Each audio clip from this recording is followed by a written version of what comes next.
जिसमें सबसे पहला क्वेश्चन है आपका, in the von Neumann architecture which unit responsible for fetching and decoding instruction from memory. So instruction को फैचिंग और डिकोडिंग करने का काम होता है आपका कंट्रोल यूनिट का।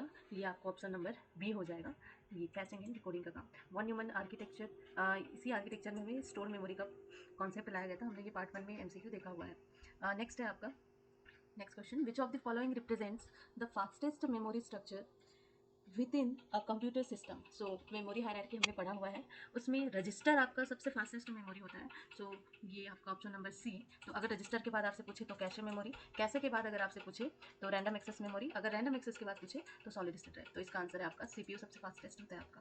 नेक्स्ट क्वेश्चन है आपका, the program counter is a critical component of the CPU, what is it's exact functions. So program counter का एग्जैक्ट फंक्शन होता है कि नेक्स्ट जो इंस्ट्रक्शन आने वाला है एग्जीक्यूट होने के लिए उसका एड्रेस होल्ड करके रखना।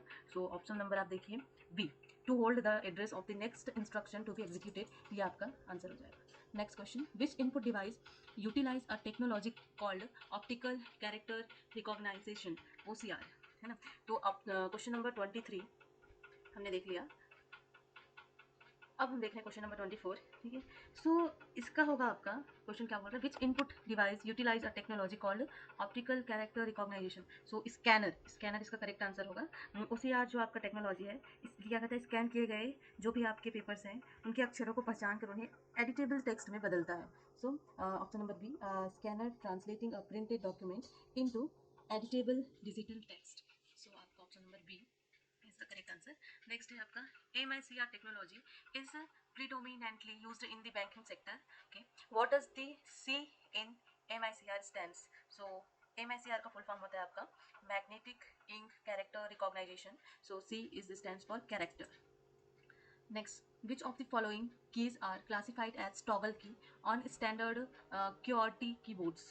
So टॉगल की वे आपकी की हैं कंप्यूटर में जो एक बार दबाने पर ऑन और दोबारा दबाने पर ऑफ हो जाता है, उन्हें हम टॉगल की बोलते हैं। सो यहाँ हमारे पास 3 टॉगल कीज होते हैं, कैप्स लॉक, नम लॉक और scroll lock. So option number C, caps lock and num lock, ये आपका आंसर है। 3 है, याद कर लेंगे, कैप्स लॉक, नम लॉक और स्क्रोल लॉक। नेक्स्ट है आपका, the visual quality and sharpness of monitor are primarily determined by its. So तो विजुअल क्वालिटी और शार्पनेस मॉनिटर का वो डिटरमाइन किया जाता है उसके रिसोल्यूशन से। Option number B. Next question, which device functions as both as input and output device. So आपका जो टच स्क्रीन मॉनिटर है वो इनपुट और आउटपुट दोनों की तरह काम करता है। नेक्स्ट है, what is the primary function of arithmetic logical unit. So इसका काम होता है mathematical operations and logical comparison को परफॉर्म करना। तो option number A, to perform mathematical operations and logical comparison. Then question number 30, which output device is most suitable for producing highly accurate large scale engineering drawing and architecture blueprint। so plotter हम use करते हैं engineering drawing के लिए। so plotter का उपयोग हम CAD design, engineering drawing, maps तथा architecture blueprint को बड़े आकार में प्रिंट करने के लिए हम यूज करते हैं। सब प्लॉटर, so आपके जितने भी पैनल्स वगैरह हैं वो प्लॉटर के थ्रू प्रिंट किए जाते हैं। नेक्स्ट है आपका, a track ball is classified as what type of device. तो ट्रैक बॉल आपका एक इनपुट डिवाइस है, जो ट्रैक बॉल माउस की तरह कर्सर को कंट्रोल करता है, इसलिए एक पॉइंटिंग इनपुट डिवाइस है आपका। सो ये आपका पॉइंटिंग इनपुट डिवाइस। नेक्स्ट है आपका, the distance between two adjacent pixel of the same colour on a monitor is known as. So distance between two adjacent pixel उसको हम लोग बोलते हैं dot pitch. So dot pitch दो समान रंग के पिक्सल के बीच एक दूरी होती है, डॉट पिच जितनी कम होती है चित्र उतना स्पष्ट दिखता है आपका। So dot pitch is the correct answer. Next है आपका, which modifier key are uniquely designed to be used in conjunction with other key to execute shortcut. So आपका शिफ्ट, कंट्रोल एंड अलर्ट, ये तीनों यूज किया जाता है। तो ये option number B, shift, control and alert. A standard barcode reader interpret the UPC standard. What does UPC stands for? अब हमें यहाँ पर UPC का फुल फॉर्म बताना है।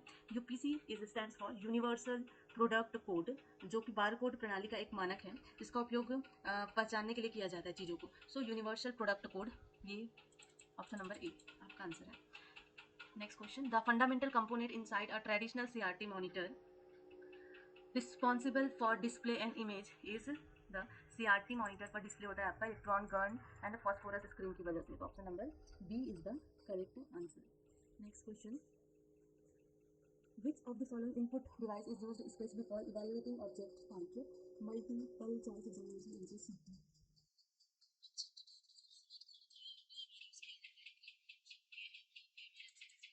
As the term VDU commonly refers to in computer hardware, so visual display unit होता है ये आपका. नेक्स्ट है आपका which component is known as the brain of the computer, so CPU को कंप्यूटर का ब्रेन कहा जाता है.